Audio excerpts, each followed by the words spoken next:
Hi, my name is Sandhiya. I am pursuing Bcom at KCS Kasinadar College of Arts and Science. Here I am going to explain what is forecasting under the subject of Principles of Management.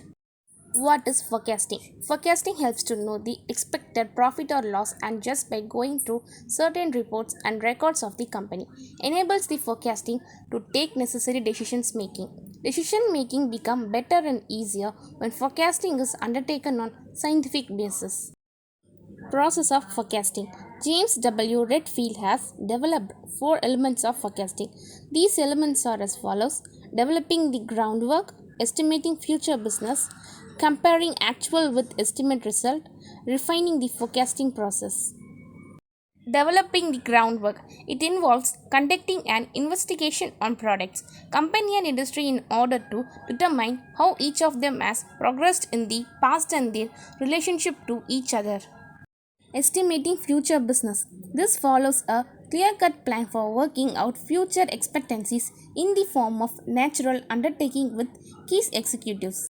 Comparing actual with estimate results. Checking the attained with anticipated result of the business periodically and tracking down reason for major differences.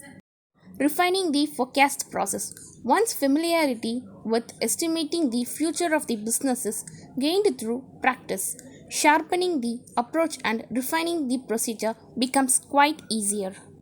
3 advantages of forecasting. Number 1. You will gain valuable insight.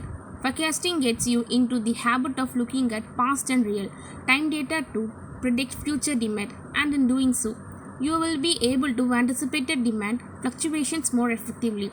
But more than that, it will give you insight into your company health and providing with you an opportunity to course correct or make adjustments. Number 2. You will learn from past mistakes. You don't start from scratches after each forecast, even if your prediction was nowhere close to what ended up coming to pass. It gives you a starting point.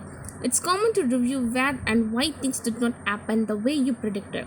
Your forecast should eventually improve.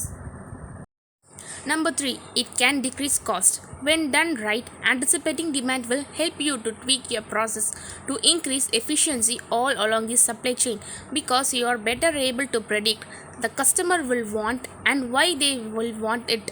You may also be able to decrease excess inventory levels, thus increasing overall profitability. 3 disadvantages of forecasting. Forecasts are never 100% accurate. Let's face it, it's hard to predict the future even if you have a great process in place and forecasting experts on your payroll. Your forecast will never be spot on. Some products and markets simply have a high level of volatility, and in general, there is just an endless number of factors that influence demand. It can be time consuming and resource intensive. Forecasting involves a lot of data gathering, data organizing, and coordination. Companies typically employ a team of demand planners who are responsible for coming up with the forecast. But in order to do this well, demand planners need substantial input from the sales and market teams. In addition, it is not uncommon for process to be manual and labor intensive, thus taking up a lot of time. Fortunately, if you have the right technology in place, this is much less of an issue. It can also be costly. On a related note, hiring a team of demand planner is a significant investment. When you add to that the cost of using good quality tools, upfront cost can add up. But investing in advanced software, high quality talent, and solid forecasting process is just that, an investment where confident you will see a return when all of that is done right. Limitations of forecasting. Number 1. Just estimates. The future will always be uncertain.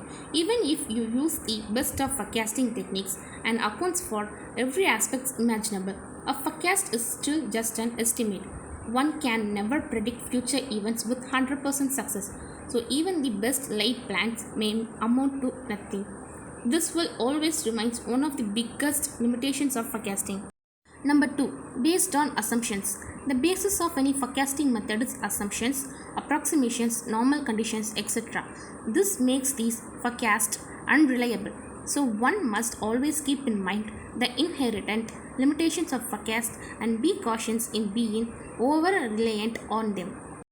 Hope you are gained some information about forecasting. Thanks for watching.